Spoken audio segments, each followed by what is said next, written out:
ই-শিক্ষা ওয়েবসাইটের মাধ্যমে যে কোনো শ্রেণীতে ভর্তির জন্য আবেদন ফর্ম কিভাবে পূরণ করতে হয় চলুন দেখে নিই। সর্বপ্রথম স্কুলের নোটিশ হতে প্রাপ্ত যে ওয়েবসাইট আছে সেই ওয়েবসাইটে আমরা প্রবেশ করব। প্রবেশ করার পর একটি কমন আইডি এবং পাসওয়ার্ড থাকবে, যা দিয়ে আমরা লগ ইন করব। লগ ইন করার পর আমাদের সামনে একটা ইন্টারফেস চলে আসবে। সেখান থেকে আমরা প্রথমে অ্যাডমিশন নামে যে বাটনটি আছে সেটাতে ক্লিক করব। অতঃপর ক্লিক ফর অ্যাডমিশন ফর্মে ক্লিক করব। আমাদের সামনে একটি উইন্ডো চলে আসছে। প্রথমে আমরা সিলেক্ট করব লেভেল। তারপর আমরা কোন ক্লাসে ভর্তি হতে যাচ্ছি সেই ক্লাস সিলেক্ট করব। আমি দিলাম ক্লাস 6। এরপর আমি অ্যাডমিশন রোলটি লিখব। চেক ফর অ্যাডমিশনে ক্লিক করব। আমাদের সামনে একটি পেজ ওপেন হয়ে যাবে, যেখানে অলরেডি আমরা দেখতে পাচ্ছি আমাদের অ্যাডমিশন রোল দেখা যাচ্ছে, কোন ক্লাসে ভর্তি হবো সেটা দেখা যাচ্ছে, কোন সেশনে ভর্তি হচ্ছি এবং আমি কয় তারিখে অ্যাপ্লিকেশন করছি সেটা দেখতে পাচ্ছি।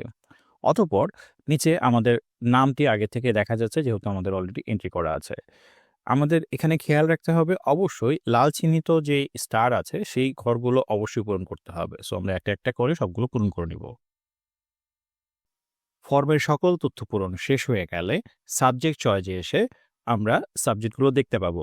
কোনো কারণে এখানে যদি সাবজেক্ট দেখা না যায়, তাহলে অবশ্যই রিসেট ম্যান্ডেটরি সাবজেক্টসে ক্লিক করতে হবে। ফর্মে সব তথ্যগুলো সঠিকভাবে পূরণ করার পর এবং সাবজেক্টগুলো যদি এখানে ভিজিবল থাকে, তারপরে আমরা সেভে ক্লিক করব। সেভে ক্লিক করলে আমাদের উপরে দেখা যাবে যে আমাদের এটার কত টাকা সেটা দেখতে পাচ্ছি, এবং সেই সাথে আমাদের সামনে একটি ফর্ম দেখা যাচ্ছে, যে ফর্মের মধ্যে আমরা আমাদের ডিটেলস দেখতে পাবো যে আমরা তথ্যগুলো দিয়েছি। ভর্তির আবেদন ফি পরিশোধের জন্য শিক্ষার্থীদের বিকাশ, রকেট, উপায়, সেলফিন, পাই ব্যাংকিং, ট্যাপ, টেলিক্যাশ, সোনালী পে অথবা সোনালী সেবা অ্যাপস থেকে নির্দিষ্ট প্রক্রিয়া অনুসরণ করে অ্যাডমিশন আইডি দিয়ে নির্ধারিত ফি পরিশোধ করতে হবে।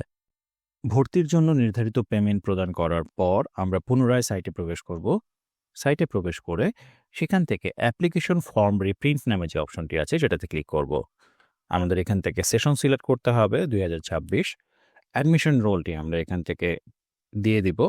এরপর ভিউতে ক্লিক করলে আমাদের সামনে ফর্মটি চলে আসবে এবং সেখান থেকে আমরা ফর্মটি ডাউনলোড করে নিতে পারবো। এই শিক্ষার সেবা গ্রহণ করার জন্য ধন্যবাদ।